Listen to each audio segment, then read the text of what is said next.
Hey, welcome to Brighter Rays this week. Our study is from 1 John 3, 11 through 18, and this week's study is called Lay Down Your Life. Now, last time we heard John tell us that there are some things that should be obvious to us. What has been made evident to us? Well, who are the children of God, and who are the children of the devil?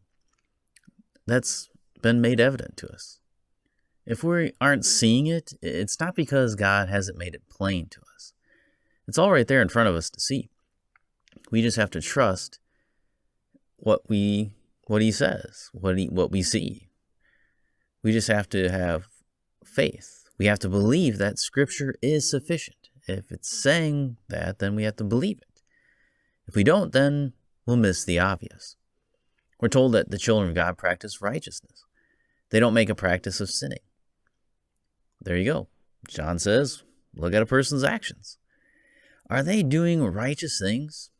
Then they're saved. If they don't, then they're not. You would think that he would say, I rest my case here, but he will return to the same idea again. In case the obvious wasn't obvious enough, he will argue the obvious again. John does tell us that those that are saved, that are children of God, practice righteousness and love their siblings in the Lord. In our text before us, he is going to go into even more explanation about the command of Jesus to love one another. But before we go further, we need to go over 1 Corinthians chapter 13 again. Whenever we're talking about being loving, we ought to remind ourselves exactly what love is. Love is patient. Love is kind. Love does not envy or boast. It's not arrogant or rude. It does not insist on its own way.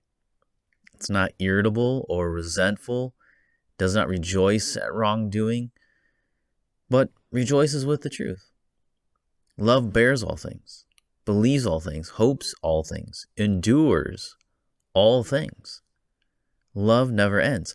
That is what it means to love one another. Picture this as a checklist.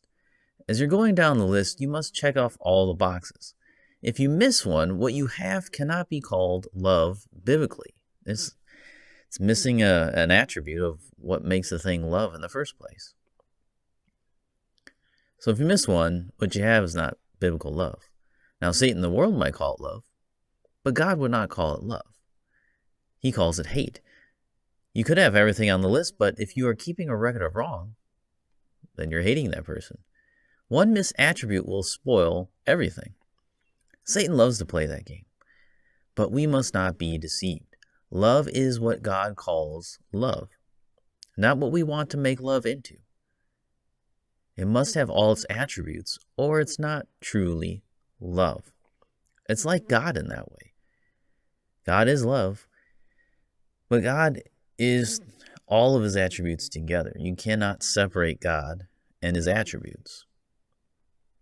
You can't do that. You can't separate the attributes of God from one another either. It's just his attributes are who he is, right?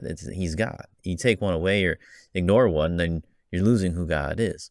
Same thing with love. You cannot take parts of love away and then still have love. If you remove one part of love, like kindness, and replace it with, harshness, then you don't have love anymore.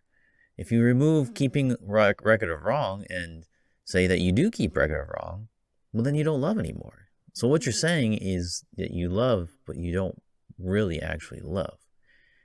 So that's what we're going to be looking at. We need to remember that idea as we go through. Really, we should have that idea in our heads from the very beginning of 1 John.